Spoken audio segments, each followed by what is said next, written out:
up? Everyone all right? Everyone all right? We're here in Welcome. the company, inside a company called Building Cowow. another company. Cowow. Cowow. Whoa, whoa. While we Whoa. build companies on top of companies with companies.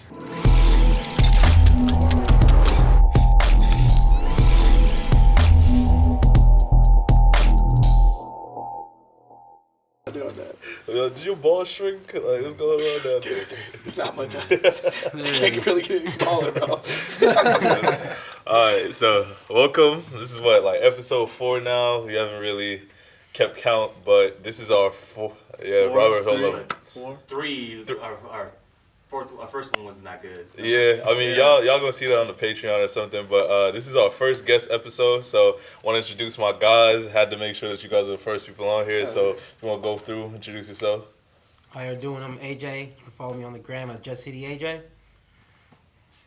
I'm Stevie. The people call me King Stevie, but it's just Steven. It really is just Steven. That's in the Patreon episode, because I did mention you. Oh my God. Hey, that better not get put out, bro. He sent me that clip. I was like, man, this boy trying to get me in trouble. Like he was like, yo, you fuck with this? And I was like, I can't lie, bro. That's hella funny, but you better get me in trouble with the people, bro. Like, I was like, I don't know, man. I felt like, I don't know, man. He said that to me. I was like, yo, I just got shouted out on a podcast. But I was like, that's that boy. And I was like, fuck, yeah, can you shut up? That. No, we'll post that in a couple of years, but we keep it low key right now. I'm running him for all of his money the moment he posts that. $0 on my bank account right now. But I mean, honestly, a lot of the discussions that we have on here, we just kind of talk about, day-to-day life, like what everybody been going through. For me, I think it'd be an interesting story to just kind of talk about how we threw a concert in a week and a half, bro. That was crazy. I think it was like 13 total days from the moment you approached me and AJ to the concert. And you just put it on us. You were like, I'm assembling a team. I was like, all right, but he was like, I'm going to need you on this team. And I think that was like AJ's first week, maybe second week, when he moved back to Sacramento, yeah. And he was like, yo, we got this NLE Chopper concert. This dude's putting it together. He's asking for our help. He spent $30,000 on NLE Chopper, and he sold 15 tickets. And then I was like, yo, watch this. We're in Tiger. We met that day at Papa's meet and shoot. Yeah. Shout out Papa. Facts. And that's how we met. We were just talking, and then we were in Tiger that night. I was a little sauced up, but I had the confidence of the entire world. And he was like, we got to sell 1,500 tickets. And I was like, oh, that's easy. And Farouk looked at me, he go, what you mean easy? And he's like, it's 1,500 tickets. And I was like, watch this.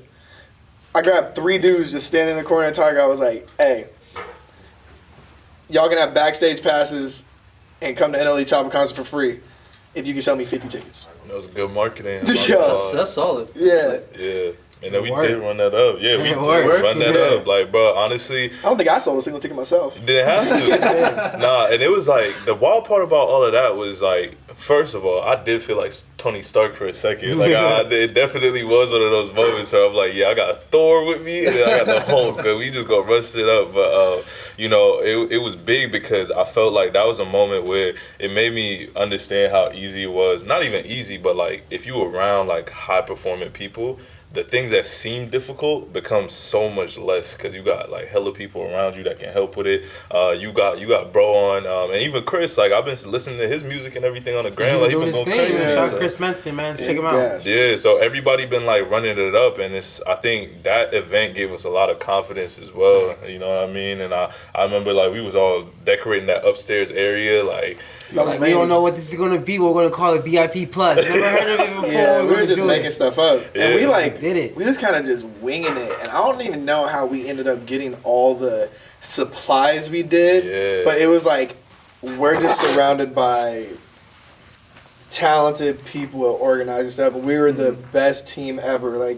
Avengers was on point, bro. We were it was Amir was like, yo, I'll get this. Mm-hmm. I'll be like, we need a DJ. Got it. Made one phone call, had a DJ. Farouk was like, oh, I got these lights from his fashion show he did. Yeah. And you were like, I got this bartender. I got this, bruh. And the whole thing just went together so smooth. And we did that, we had like a VIP plus lounge at a concert with like a viewing platform above the stage, like for 150 to get upstairs, like open bar. And I still talk to people about that concert. There's people who weren't there did not know that thing even existed. Yeah. That's the whole crazy part. That was the cool part. For Art real. gallery, you know, Skin and Bones. Yeah. Shout out to her, you know what I'm saying? Her art going Courtney. crazy up there, you know? So Yeah. Nah, you're right. Like the whole idea, and this is for anybody that like throws events or anything, right? People pay for exclusivity. So when we had the concert, we had it so that like 99% of everybody was downstairs, right? You're enjoying what you came there for, but upstairs it was like all the ballers, it was all the players up there. There's a lot of baddies. Usually people they like paying for those type of activities because they feel a type of way, you know. Yeah. And it was the that concert exclusive. performer were like, man, like how did we get up there? Well, we were saying no to Yeah. artists. You were saying no to Yeah. artists. The only Yeah, artist saying we no said to could come up openers. there is NLE and Haiti Yeah. Baby. That was it. So Like, it was- here's the question: how do you guys get NLE? That was wild. I That mean, was wild. it was like, so how it started off was, you know, Rodney, he's been one of my mentors out here. So Mr. Farrell on the gram. And I was just starting out with the whole company idea. And originally, like, we started as this company called Unexus. And the goal was to become a marketing agency. Yeah, I and remember funny that. enough, around that time, you guys were doing Daybreak. So I was like, this is perfect. Okay. Like, you know, they were doing like kind of like a promotional aspect of it while I was doing the marketing aspect. So I'm like, let's bring this two together. And then like, yeah, he was saying we were working with a gentleman that he had paid $36K up front. He used to throw events back in the day and then he stopped. So now he's trying to like come back into Sacramento. He pays $36K to get NLE out here. 15 tickets because he has terrible marketing, right? Oh, I see. Like terrible Damn. marketing. He has like, and we have about like 3-4 weeks before the event is going on, and it's like, bro, if you have 15 tickets, he's not even gonna perform. Yeah, he's not going to show up. He's not gonna show up. So, and it was in a McLean volleyball Park or complex. something like that? yeah, like It was a in McClellan Park, but it was in the volleyball complex. It was huge. It's my hood. And but we only had like a third of the gigantic building. Yeah. I was like, bro, imagine if they let us do whatever we wanted with it, because dude was being strict with you, Facts. like low key, like talking down on you, Facts, and you brought me in, and you were like, hey man, we finna just Like, do this. Yeah, like- And then he pulled up to that one meeting with us, and like he was texting you on the way about like, nah, it's gonna be this way, like it's my way. And then he pulls up to the meeting, the team you assembled, and bro, I'm talking studs in this room. Facts. He walked in, he was in there for 5 minutes, and you said something, he was like, yeah, we was thinking this would be good for this, and he was like, yeah, you could tell he like wanted to say no, but he was feeling pressured, and then I was like, yeah, I also think we should move forward with this. And he was like, and then you backed it up, and he was like, yup, and then next thing you know, what'd you text the group chat like 3 hours later, like, he's giving us free reign over everything. Yeah. Like, That's good. yeah, we did our thing with that. Yo, the most shocking thing for me from the NLE was NLE himself. Like, he's so quiet, humble, like spiritual as it gets. Like, He's very down to earth. yeah, he came off a 13-day fast after the concert at 10. Still came and performed. Yeah, he was fat. He Yeah, hadn't eaten 13 days. Damn. And like he when the dude who put the event together picked him up from the airport, put him in a hotel and everything, he like had to go get food from her, and he was like, yo, I only eat like this kind of foods from Whole Foods, like hella healthy. Like he was like super like bruh, insanely humble. Like he don't drink, smoke, nothing. Like that was like it really gave me a different light in him, because like I loved his music, and then I met him and I was like, bro, he's like got it together. Like Oh, I would he was totally dope. agree. Once you meet an artist personally without the fame and just have a normal conversation, you'll definitely get to know that person. Yeah, I think that spotlight effect like we put on people half the time, like it kind of loses. Treat like, everyone the same. Shit, exactly. Like we're just There's human beings at the beings. end of the day, you know. Yeah. We just, got blessed to be lucky and become a celebrity. They just work their ass off. But at the end of the day, to me and you, like, you gonna start thinking me differently because I make it. You know, it's like one of those type of things. Like I'm still the same person, just because I didn't reach X level of status doesn't mean I'm any different. But there's one thing that changes once you reach that level is a sense of respect.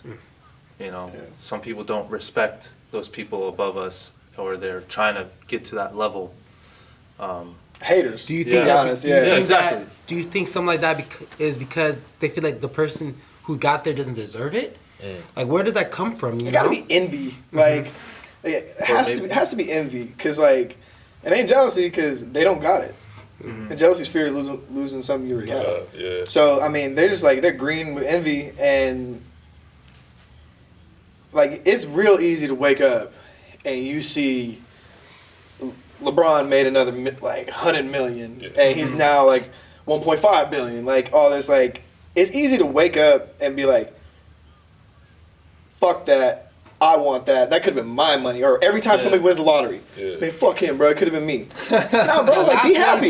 Two lotteries ago could have been us. It was off of macro. It still broke my mind. Yeah, one hit yesterday and sack 2. Like, bro, why would I sit here and be like, "Yo, man, like they don't deserve that. I deserve that." Like, bro, you're gonna live your life so upset, and like you're gonna set an example for other people that's so bad. Versus like, damn, man, that probably just changed their life. I mean, well, it did, but like, 100%. But that just like blessed somebody. Like, and we never know their situation.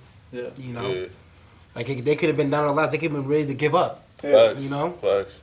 So. I think that's big about, like, you know, even with the whole celebrity status, and like one of the reasons why I don't really envy people is I think if you take a look at like your general life, most of us have a lot more than we think. Because even if everybody sitting here right now kind of feeling D-list celebrity status. We was talking about this on the other podcast. Like right now, if you posted up something, you get like, you know, you have a core group of people that rock with you. They like seeing you win. They like seeing what you do. And when you blow, they're going to be the start of your fan base. Same with you. And it's like, when I look at my own personal life, I look at it like this. It's, you know, people set examples, and anytime they set out to do something amazing and then they actually accomplish it, it's an example for you to kind of follow and add your own twist to it versus sitting there and then hating on another man because he can eat. You know what I mean? Because that, like, especially if it's local too, I feel like that's usually the one that never makes sense. If somebody pops in your city, you kind of have to support them because that's money on your plate. Why wouldn't you? And like, I remember when the NLE thing,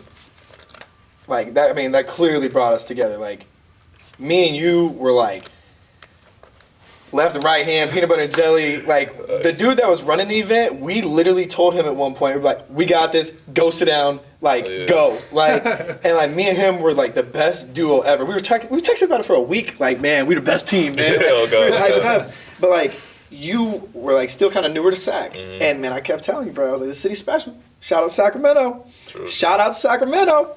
And like something Sacramento does so well is support each other. Like you can, of course, there's not like perfection and that kind of stuff. Like, and there's some hella hate and all that. But you put that to the side and you look at creative geniuses in Sacramento. They all support each other, and even friends support the hell out of them. Like this is his brand right here. Facts. Shout out to Houston. Shout out to Houston. And then like, why are you not going to support somebody? If you have ambitions and you see somebody making their ambitions reality, why are you going to support them? I was in LA last Thursday, and I'm at this bar watching Thursday Night Football, and this dude starts setting up his clothing thing, and this is his hat just popped up. I was like, yeah, I'm buying that. I don't even care what he got. I'm finna support dude. And like, that's a Sacramento thing. Like, because we support the hell out of Sacramento. Like, Eddie, bro, when she had her single release party 2 weeks ago or whatever, 3 weeks ago, bro, everybody in SAC was there. D-Mac was there. Like, you know, just like hella heads from SAC, all supporting her. Her music video was fire. Shout out to AJ and that thing. But like, Sacramento supports each other. Like, that's what they do. And it's beautiful if you surround yourself with the people that are supportive in Sacramento, and then you're just going to flourish. Yeah, expand. I've noticed that, especially in the creative industry. The art people over here, like, they crazy to work with each other to make something and do like a partnership brand in a way. You know, I've been seeing that a lot. You did mention Skin and Bones. You know, she's everywhere. Yeah. You know, beer cans and everything. Yeah, facts. Like whatever you want to see the art on. And there's like other people that I've noticed, just a lot of graffiti art. You know, a lot of graffiti artists. Like, I learned from someone I just met in a coffee shop. He's a graffiti artist in SAC. And shout out I Love You. He made all the I Love You graffiti signs that he made. I've seen those around SAC too. That's just crazy. Yeah. Sacramento got so much art. I mean, like, literally this room, everything around it, this is what downtown looks like. Like, there's murals everywhere. Like, Sacramento's every alley, beautiful. every corner. You always got a surprise. That was something I would say that's you know, kind of, I don't know if it says it goes unnoticed, because it doesn't go unnoticed in the city of Sacramento, but like, you know, for someone who's lived in LA, someone who's lived in Seattle, someone who's lived in these other places where, you know, they're known for art, right? Like Seattle is the start of grunge, you know, hipsters and all that stuff. Then you have LA, you know, that movie style lifestyle. But then I come to a place like Sacramento, I'm like, man, There's nothing. there's nothing, but there's so many talented people here though. Yeah. Exactly. You know, I'm like, man, what do you do? He will list you 5 different things he does. I'm just like, wow, that's crazy. Like I just shot with someone right now, and I'm just talking to him, you know, and it's crazy, like you said, like supporting each other, and, like willing to collab. Like I hit him up, and I was like, man, you know, like, I would like to shoot with you. And he's like, you know, I usually charge, but I'm a photographer myself. I said, can we like trade shoot for shoot? I'm sitting here talking to him, and he's telling me I'm a professional dancer. He said I started doing photography off of my iPhone. Yeah. I'm like, what? He says, yeah. He's like, I just got a camera. He said, I've been doing all my photos off of my iPhone. I said, I didn't know that was even possible. Yeah, you can film a whole video on an iPhone. You know? And he was like, yeah. He's like, man, I just mastered the settings of an iPhone, and I was doing photo shoots with him. And people were paying me top dollar. And imagine, you know, like me, like I went and spent $4,000 on the camera because I felt I want to look professional. Now I can only imagine him walking up talking about, hey, I'm ready to shoot. And he pulled out his cell phone on you. You know what I'm saying? Like, it's crazy. But then you see the work. Because like, when people see the work before they see what you use, that speaks volume. You know what I'm saying? Like, because then you come on with the phone, you're like, this is what you be doing this work? But I see the work you do. So it's like, now I'm not going to question it. I'm just going to let you do your work. Do your thing, you know? I think professionalism, you know, especially right now, like we've been running up the company stuff, like ever since the elite things, like we've transitioned into like tech, into all of this random spaces, but throughout all of it, it is that just believing that you're a professional first. I think that's the biggest thing. And I actually wanted to hear about like kind of your story with Houston, like how did that start? Like what's some things you've been going through? How you feeling about it right now? So pretty much with Houston, the way I came about it was like, so when I was living in LA, I had a friend, my business partner Elijah. He had his own little clothing called Separation, and he was doing his thing. And like I've always like had aspirations, like, you know, start a brand or own, like, you know, be a boss. You know, like that's the goal for a lot of us. You know, to be a CEO, be an entrepreneur. And I remember just reaching out to him, and it's crazy because it didn't even start off with a clothing company. I was like, man, like I don't know if I'm ever gonna move back to SAC, but like if I ever did, I was like, I would love to own a boutique with you. Not even a clothing brand, it's just a boutique. Like, we're both sneakerheads at the end of the day. Yeah. I do sneakers, I see you do your clothing, let's own a boutique with each other. Yes. And then I moved back to SAC, and he's like, well, I'm going through a revamp. And he's like, you know, I wouldn't want to work with anyone better than you. And the crazy part about that is, me and him, we went to school with each other. We were acquaintances, but we never, ever kicked in. We never really had, like, deep conversations. Oh, okay. Like, we built this friendship and our brotherhood through the brand. Yeah. And it was like one of the best things ever because we started the thing Houston, and like the whole thing about Houston is like we have a problem. Yeah. We were both going through a problem in our life, you know. So how do we solve it? How do we fix it? We started a brand, and that's how we come up with the name Houston. And the crazy thing about it is not pronounced Houston. It's really pronounced Huston. Huston. And Huston is in East Soho of New York, in the middle of the fashion district. That's why you got the accent on there. So exactly. Yeah. So our whole vision is to one day have Huston on Huston. You know, like that's the end goal. You know, to be in the middle Let's make it happen. Of New York City fashion district. Yeah. Our own clothing brand. You know, it's about to happen. I give it 2 years. 2 years. It's been good. Like I mean, we've been grinding. One thing I will say about it, and I will put my foot down to anything. Our quality. Top notch, bro. Like, show them the back. Show them the back of that. Man, I don't know. I feel like AJ hold me when he gave me this shirt though, because I'm an A's fan. And I got love for Houston and everything, but the back is you got the ass up. Man, I wore this shirt in front of my dad, who's the biggest A's fan I know. Yeah. My dad goes, "What are you wearing in my house?" I was like, "Yo, pops, chill." I don't watch baseball, but you know, like that's the funny part about it. Yeah. So we actually took the star out because like we were like, okay. People are going to keep comparing it to the baseball team, and that's not what we're trying to go with. What is the star supposed to mean? I'm sorry? What is the star supposed to be? Oh, the star was like, that was actually, we literally pretty much stole that from the Astros. Hey, don't come for us, man. I watched the copyrights, and it's not copyrighted. I mean, that's how we changed it a little bit. Like. But, so we decided to take it away and just have that H. Okay. And we just having that H is just like, just trying to be more simple. Is that your icon? You would say the H? With the H, yeah, the H with the Houston will be our icon, our logo, our main star. And then, you know, we just want to create, like, you know, the way Virgil did that whole meshing streetwear high fashion is what we want to do. Like, our quality is high fashion, but we are a streetwear brand. Nice. But, like, you could put our hoodie up to a Balenciaga hoodie, and you might not know which one is which. Yeah, if a lot of people don't know, all those high brands, or you can buy that same toilet. And I think that's honestly what happened. I think because we were on Alibaba and we were just DMing people. Yeah. DMing people. And they were just sending us pictures of stuff they do. And I was like, this quality looks pretty good. And honestly, I feel like we came across another mainstream brand's manufacturer by accident. Yeah. Because what they have is just like too good. There's no way y'all just sitting on Alibaba and not making real money. Like you guys have to be manufacturing for somebody, and the catalog is so long and so in depth. Yeah. Like we stumbled across some major brands manufacturer, which is when you have millions of people on Alibaba, it's going to happen. Yeah, and once you build that relationship with them, that's when you start traveling there. That's when you start talking to them. That's when you start really meeting them. Like at first, your own they were owing us. Yeah, they would respond super late. They were not really want to work with us. They were just like, oh, it is what it is. But we told them straight up, I said, we like what you have. We're going to work with you, and we're going to come back. We've been around for we started our brand 2-3 months ago, and we already had like 3 drops. Yeah. This is a consistency. Everything may not sell out. We may be sitting on product, but the thing about a lot of brands, quote unquote, they drop a shirt, and then now they consider them a clothing brand. They drop a hat, and now they're a brand, and they have that same item for 2 years straight. Yeah, that I don't understand. So like we're trying to be like a Supreme. Like I want to get to the point where I can drop every Thursday. Yeah, make it unique in a way where people want to buy this drop because they're not going to make it again. And that's what we don't do. Once we sold out, and our pieces are extremely limited. I'm talking about 15 to 20. 15 to 20. And then once it's gone, I'm like, I actually got you. I got you. We got the Betty Boops, and then we also have our Dennis Rodman drop our drop coming this Friday. We just got a whole bunch of new samples coming in from our manufacturer, and that's actually like super exciting. I'm super hyped about it. But like, thing about the brand is like trying to figure out the ways to go about it.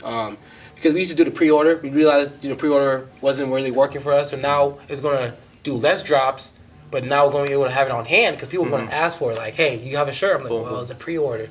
People don't want to wait, So and that's all about the trial and errors of the having the brand is like just learning what works for you. So the pre-orders don't work for us. I'm not a V-Loan. I'm not a Travis Scott. I can't put you on pre-order and have you wait 5 months.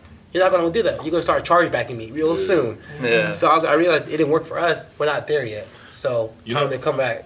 Question for the I think I'm gonna ask this on behalf of the audience, and I think you two are really good examples of this. But personally, I think that building any type of brand requires the person behind the brand to also have their own. And I think like with y'all in Sacramento, when you move around, I've always seen you get love, like for sure. You can step in. I don't know why. You know what I mean? But you step into any room and you kind of have your own personal brand where you can come in and you like people see Stevie and you, as you said, the people call you King Stevie. Like you have an idea of how people are going to treat you, the type of places that you can go, the access that you have. And AJ, I think is the same thing with you, where it's like, we've been building up this. I mean, for myself, like I've been building up, trying to be in different spaces where I'm respected as both a businessman and somebody that can enjoy the nightlife. What do you guys think is some key factors in building up your own personal brand?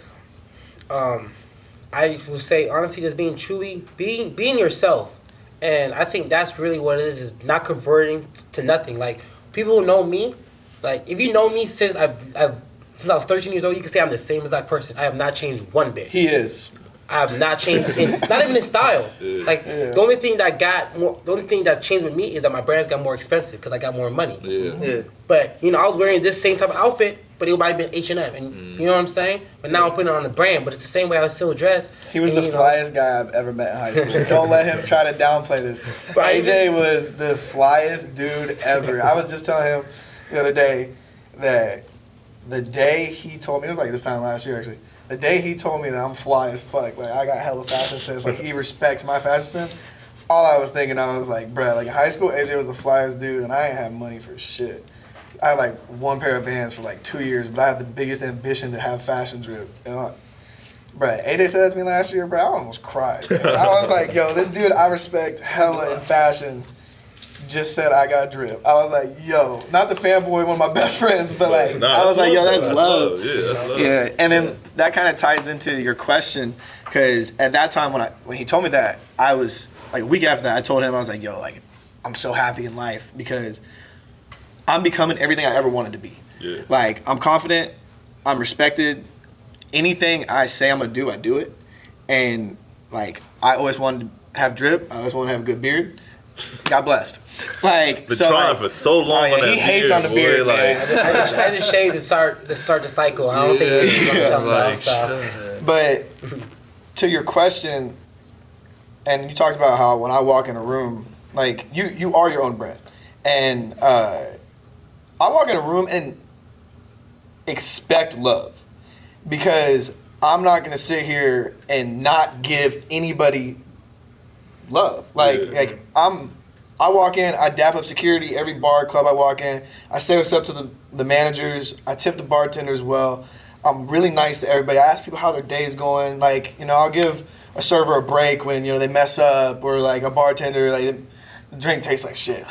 I'm still gonna drink it, man. They probably dealt with 30 assholes before me. Mm-hmm. So like, I give hella love.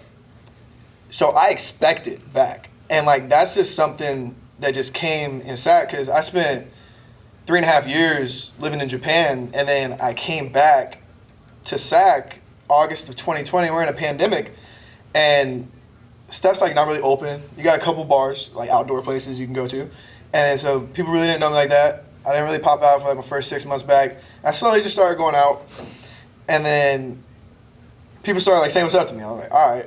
And then it kind of been like, okay, you have a fire friend group that either spends money, or you're always with, like, there's your group of people brings girls, which is good for money, for bars, and all this stuff. So people are like, all right, bring your crowd. And then it just kind of grew to like, hey, pull up, post this flyer for me, this, that. Mm-hmm. And it got to a point where I was like, yo, I need to be making money off this. I love supporting people, but like, why am I posting these dudes' flyers for free when people get paid for that? That's literally promoting. And a lot of clubs reached out, like a lot of clubs in SAC. I just kept saying no, because just kept seeing like, not like shading them at all, but like the club scene is cutthroat. Yeah. And I didn't like that, so I kind of told everybody no. And then I walk into Tiger, and Ravi, shout out to Ravi, that's my mentor. Nice, Ravi, the guy. He was like, hey, let's have a private talk. I was like, did the owner of the club just ask me to come to his office? I was like, dude, what did I do? Like, and he was like, yo, like, you know, I want to ask you if you want to be a promoter here. And the vibe at Tiger was always amazing, because I want to open a bar one day, and the values that I'm going to instill in a bar are the values of Tiger. And we talked about that. And then I was like, I don't want to just promote here. I want you to teach me how to run your bar. I want you to teach me like your mindset, like everything you've learned on your journey. And I started working there, and then the moment I started working at Tiger, like I was like decently known through SAC. Like, you know, I just gave a lot of people love. You know, like I'm not saying anything like a celebrity status or anything, no. But I started working at Tiger, and then everyone started showing me love. Yeah. Like Tiger posted me like one time, like 150 new followers, and everyone's like messaging me. My first weekend at Tiger booking booze,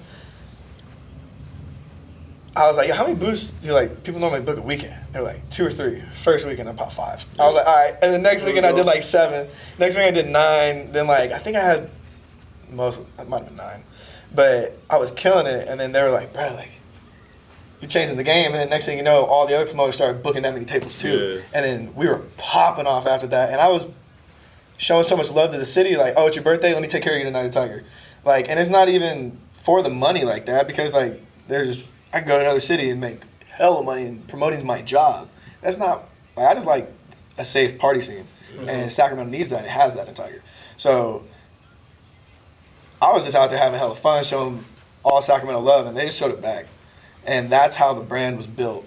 Like, no, I think those are 2 key like points for sure. Like basically what you just said, staying authentic to yourself and then showing love. Mm-hmm. I think you can rinse and repeat that in any city that you go to. Yeah, it's gonna work. Yeah, that's kind of how me and you became friends. Like, you know, it was one of those situations where like I'm very much like a tucked off person. I've been through a lot of situations, a lot of cities in my life. Nothing really surprises me much, and I'm definitely not impressed by a lot. So like originally when I meet people, unless you can like in the first 10 seconds of like me meeting you, you either show me, like you said, you know, show me love, or you show me that you being yourself and I rock with who you are. I'm not rocking with it. Yeah. And when I met Sammy, like Sammy was like, yo, bro, like what you doing, let's link up. I'm like, yeah, no. It is like, no. Yeah, there's multiple times where I was like, I hit you up. Because when you explained me your first idea, I was like, yeah, man, I could definitely help you out.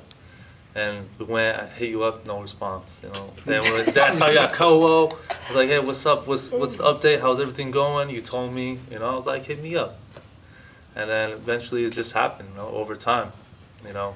Because I was just showing you love, you know, as they're saying, and then respecting you and standing up for yourself too. Cause I think I had told him at one point, I was just like, you know, I gotta be like very keyed in on my time. Mm-hmm. So whenever I make some time for somebody, like it has to be a very specific reason why I'm doing that. And then you let me know, you're like, if you don't give people time in the first place, you might never find out what they can add to your life. And I was like, that's a man standing on his own. Like, you feel me? That's you saying, like, I can bring something to the table. If you don't want to see that, then it is what it is. Yeah, I totally, man.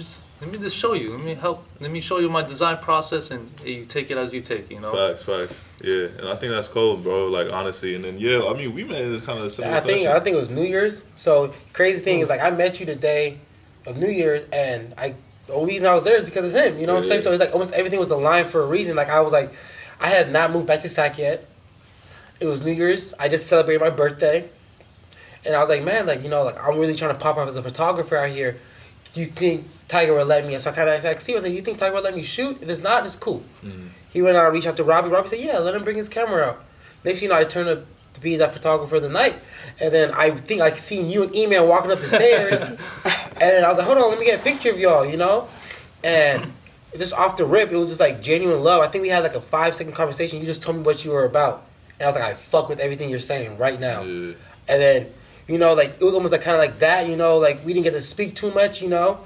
And then I think I seen you at the mean shoot maybe 2 weeks after that. We chop it up again. And it was just genuine love off the rip, you know? And, you know, because like I said, I love supporting people, you know? I'm not a hater, you know what I'm saying? You're telling me you're doing something, what's that got to do with me? You know, that's not stopping me from doing what I'm doing, so yeah, I'm going to support you. Yeah. Hell yeah, that's a good idea.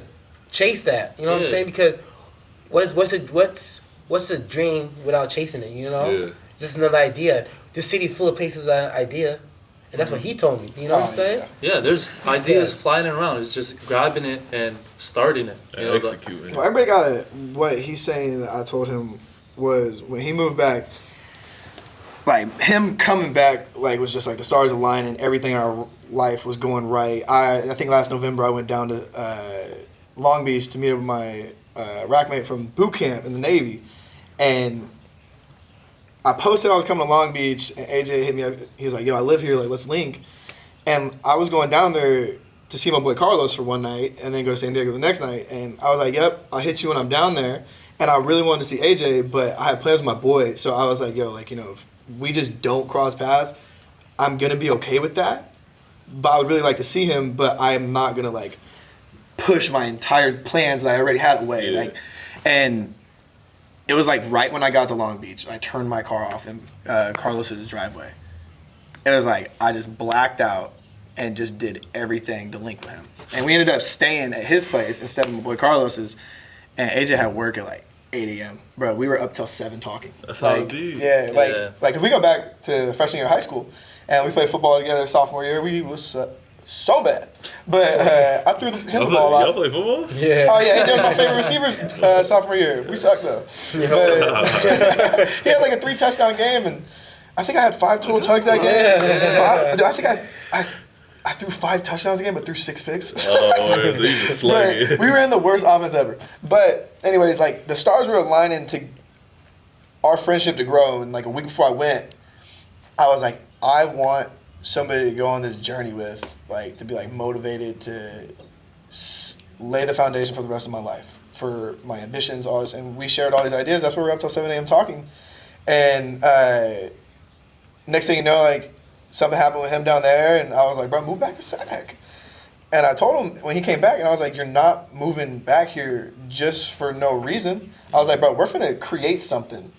Like, we're finna motivate each other. We're gonna talk every day. Yeah.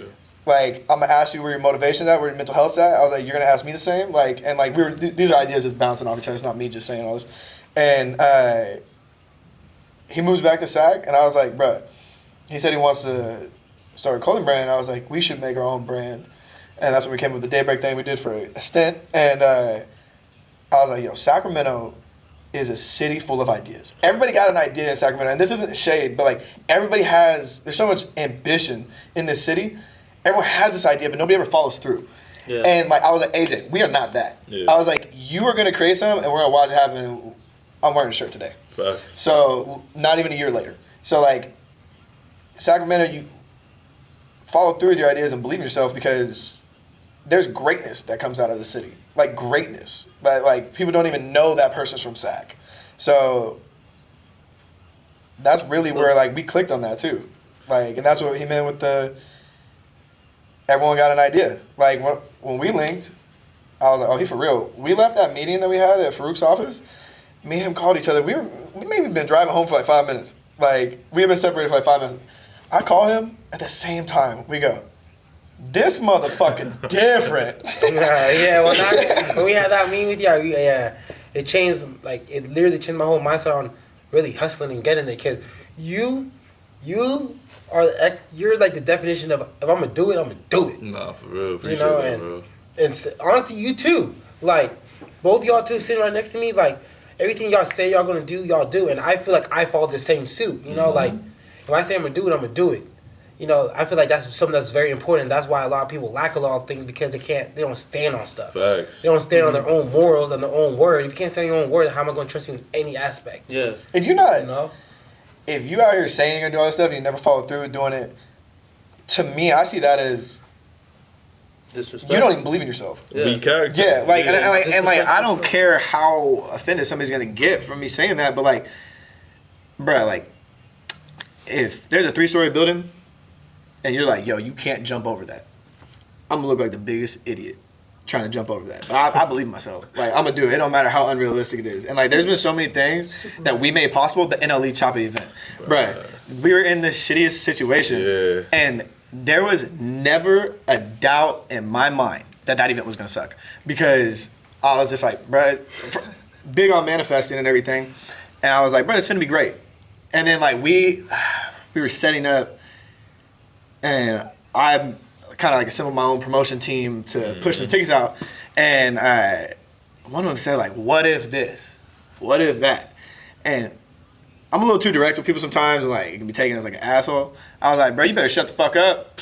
He was like, what? I was like, don't even be in here with that nonsense, bro. Because I know it's finna happen. He knows it's finna happen. You know it's finna happen. We're finna make this event great. Who the fuck am I to not believe in myself? Like, you're already taking the L off that. Yeah. And like, I really feel you, and I appreciate what y'all saying, because like for me, like when I was going into that whole situation, bro, I was still in college, and I have never done nothing like that in my life. And like, they was looking at me, he was like, why do you think you can do this? I'm like, the same question could be asked in reverse. Why can't I think I can do it? You know what I mean? Yeah. So when I get into that room and I'm seeing, like, I'm talking to you. First of all, that's the other thing about it too. I feel like any decision you have to make becomes infinitely easier if you have other people to depend on. Because I'm like, yeah, I might not be able to do it, but you're going to say he can't do it, and then you can't do it, and then all of the other people in the room can't do it too. Like, I don't think any of us would be able to do that by ourselves. Yeah, I don't think so either. Like, and that's not me doubting you guys. I'm just like, that's how perfect we all work together. And that's acknowledging that you can't just, like, like nobody got, not every single person has to be Superman. Yeah. Like the Avengers, bro. We're the Avengers. Facts. We keep circling back to that, but like, not everybody's gonna be able to do this on your own, and that's where you could fail so much with having too much confidence. It's like within construction or designing in a way. You know, you can't design or build something by yourself. You need a team. You need a sense of organization and a person that has a higher power than you to give those orders and establish a product. I would say though, in our situation, it never felt like that, because I do think in large scale productions, you do need that like one driving force. Correct. But like with our group, it really felt like everybody. It was a unity. It was like everybody was their own boss. Like, you know what I mean? Like, everybody handled their part of everything. We was all in the dirt. We're all moving tables. We're all scrambling. We're all doing this. Like, and I think that, but regardless, like, you can't build something beautiful alone. And, you know, at the end of the day, we look and we damn near we made sure he broke even in like 2 weeks. And then after that, it was just like, I think think he made like a $10,000 profit on that. We barely got to eat anything he did off his of dirty that. with that. You know what I mean? But it really helped because it instilled a confidence in me to say like, okay, I mean, maybe we can do something crazy, you know? My first Monday back at work after the NLE thing, right? It was a whole weekend. Like, I remember, like Wednesday was the first meeting, all the way till the concert on Saturday. We spent like probably like at the 48 hours we had that building. We were probably there like 40 hours, and like, bro, we was putting in work for this NLE Choppa thing, and bro, we was just like, bro, I was at Monday at work. I was so depressed at work. I was like, bruh, I don't ever want to do anything else besides put on shows, put on events, bro. I was like, why am I working for somebody right now, bro? Yeah. But there's stepping stones, and we'll be doing that shit again. Yeah, we're like, definitely running that back. Yeah, definitely yeah. running that back. We've been working with a couple different ideas right now, and like dancing around sponsorships and stuff. And the ideas now, like that first trial run, it was really just that. And like, especially under somebody else's banner, it's almost good that we didn't go crazy and then he gets all the credit for it, because that's kind of what I felt like happened anyways. You know? Yeah, we did go crazy. Yeah, we went dumb, but it was. I'm a server. I was like, another job. And, it's crazy. I'm serving tables, and I'm just like, I'm listening over to some table, and they're talking about that NLE Choppa concert, bro. And I'm talking about this is like 3 months ago. Yeah. Really? Way after the show. And, and it's crazy because they're sitting there and they're talking about everything that went on. And then, me, my boy did that.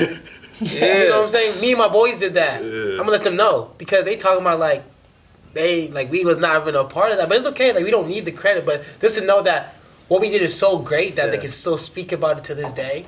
Yeah. 13 tickets. Yeah, that's how you know 13 you guys tickets. left the mark. Something, Exactly. Yeah, man. And that to me is where it's at. Like, I don't need credit for nothing. Like, I look at it like, you feel me? As long as I keep developing my skills, as long as I'm making an impact where it matters and I'm building out people I can trust, like, that's really all. What really matters is, as you yourself know, you gave that credit to yourself. As long as you know that, it doesn't matter what anybody think. Facts. There be things that been like popping up in the last year that like starting to feel normal that shouldn't. And like there be sometimes like I feel like I just be gliding through life sometimes, like hella busy, like just constantly hustling, like crazy ass routine. That NLE Choppa thing was like, what the fuck? It's like when you really think about it, like that who just like randomly like 13 days before a show, somebody reaches out to you, they're like, hey, we just paid $36,000 for NLE Choppa. I've sold 13 tickets. I'm pretty sure like $20 a pop. Like, bro, like he was like, help. Yeah. And like, bro, then we sold how many pre-sale tickets? I think we sold like 1,500 tickets. Yeah, like in 12 days, because we didn't even start selling them until like a couple days after. So we sold 1,500 tickets for this dude. Like, I was in such a daze after, and even like I haven't even thought about it too much since. But like right now, I'm like, bro, we really just put on a massive concert for a massive artist, and like. That's not normal.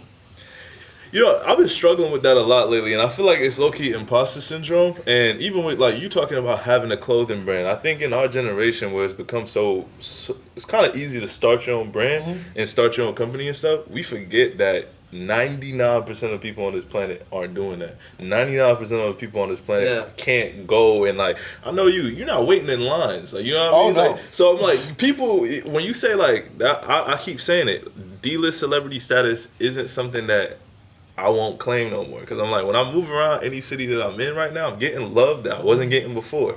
And I'm starting to kind of like step into that line in my life where I gotta start calling myself who I am, from how everybody else views me, how I view myself and my accolades. Because like you get back into the routine of your life and then you sit back and you're like, wait. Like I'm doing shit that a lot of people ain't doing, and it took me a while to like do that. Cause one thing about me, like he would say, like he said earlier, like I don't gas myself up. I'm not gonna say I'm fly. I'm not gonna say I'm that good of a photographer. I'm not gonna say a lot of things. He's both of those? All of them. It was my friend, my friend Corey, and he went out with me and Steven.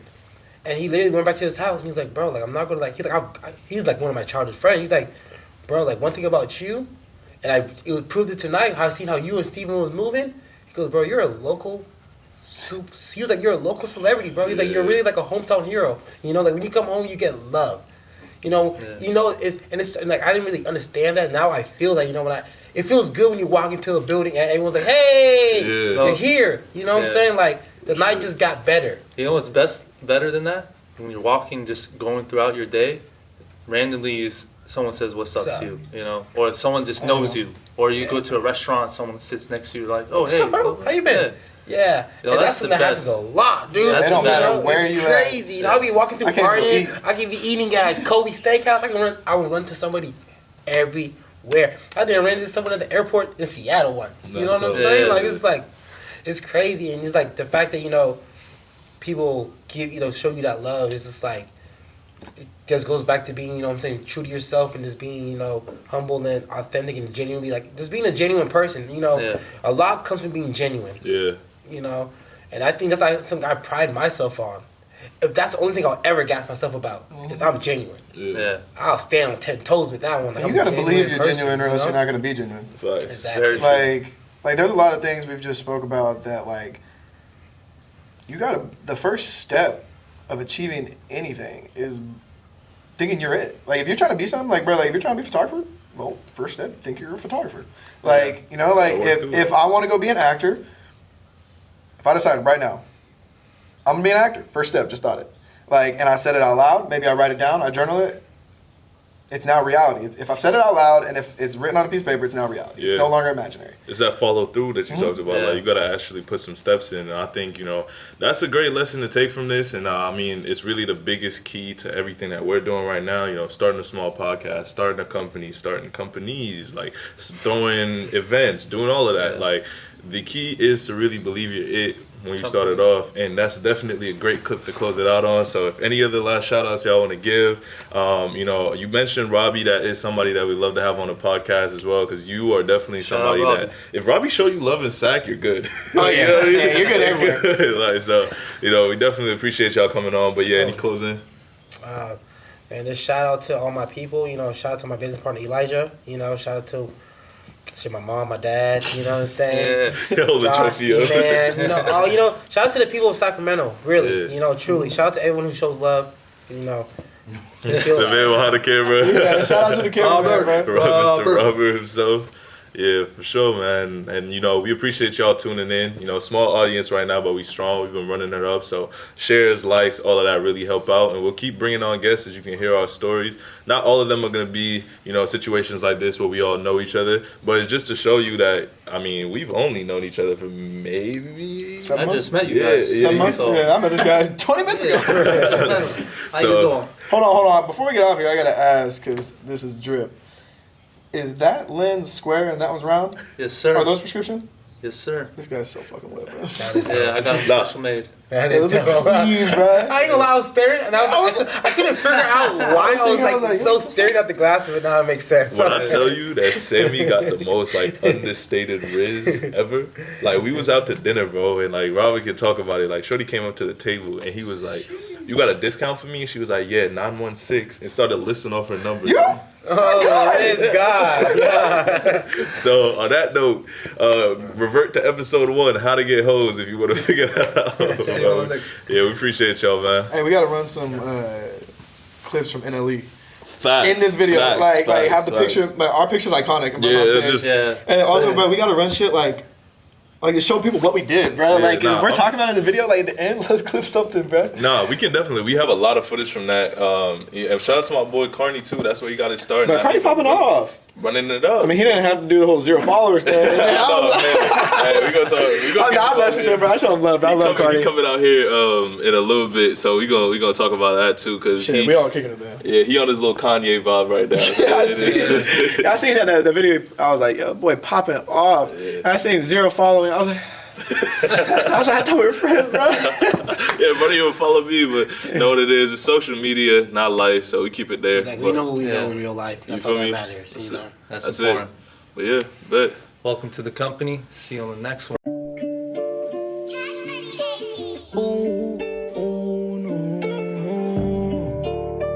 And that little top shot. Posted in front of the tribe, selling dope till the sun come down.